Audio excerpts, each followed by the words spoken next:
In this video, we will cover modules, sub-procedures, and functions in Microsoft VBA. First, let's talk about modules. Basically, modules are used to store and separate code, which are also known as macros. This code could be encapsulated in functions or sub-procedures and declared to be private or public.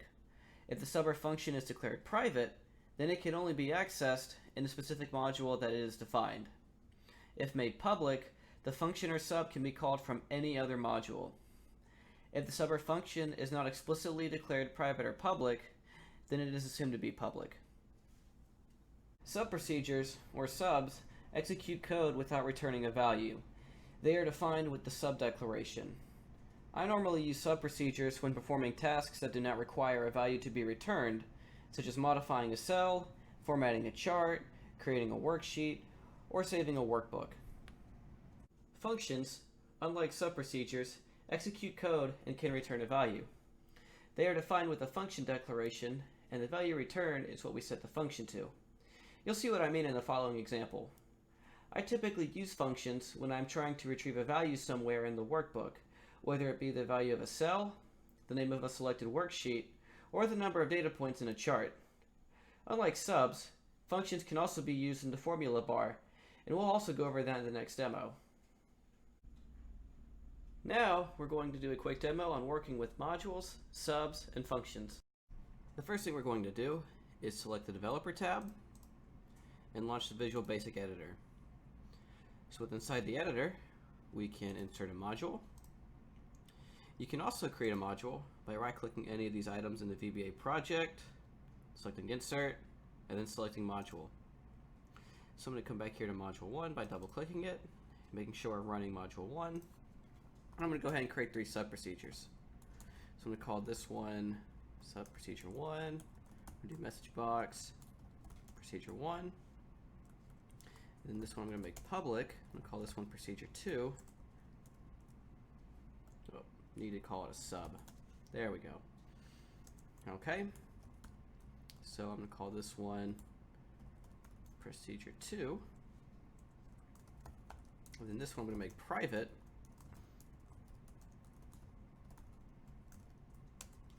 Then we're going to say message box, procedure 3.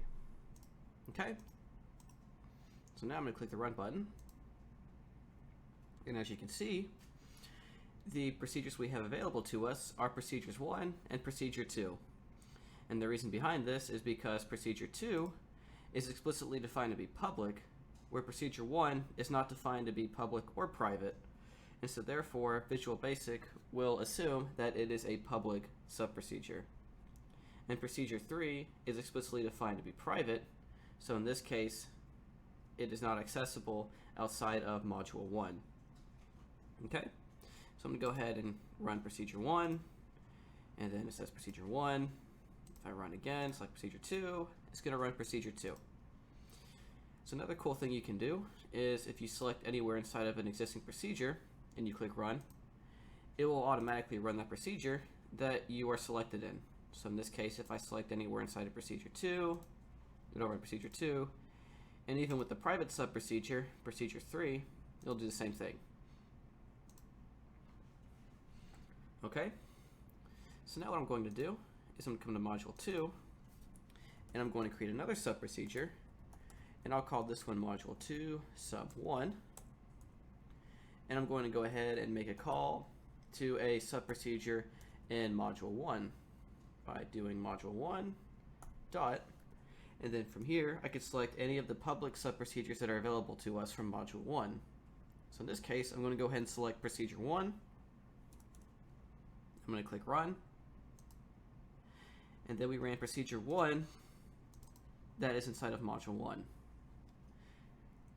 Okay, so now I'm going to go ahead and create a function now. I'm going to call this function addition, and I'm going to pass in 2 numbers as parameters.